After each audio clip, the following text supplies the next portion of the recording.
The church was packed that evening, heavy with dust and heat. Every man in town had shown up, not because they cared about justice, but because they smelled blood. Thaddeus Cole stood at the pulpit, slick as oil, holding a contract high above his head. His voice boomed like a preacher's. "This woman refuses to honor her debts," he said.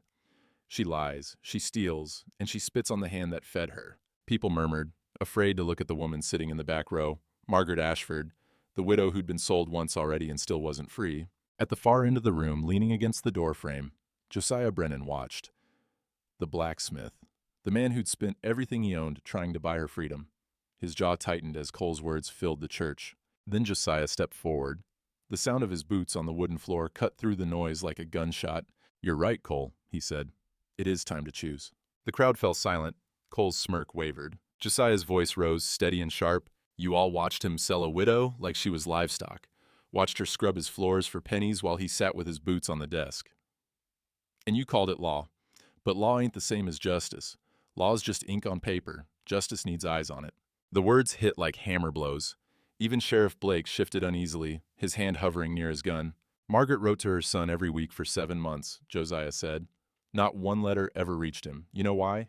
Because this man, Thaddeus Cole, stole them, right out of the mail." Cole laughed, but it sounded hollow. "Lies," he said. "Desperate lies from desperate people." Then a woman's voice rang out from the crowd. "Explain these, then." Eliza Hartford stood, holding up a small wooden box filled with torn letters, Margaret's handwriting plain as day. The crowd gasped. Reverend Porter rose next, his voice shaking but strong. "And I've seen Cole's private ledger, $4,000 missing, from the school fund." Cole's face turned the color of ash. His hand drifted toward his vest pocket, where the Derringer hid.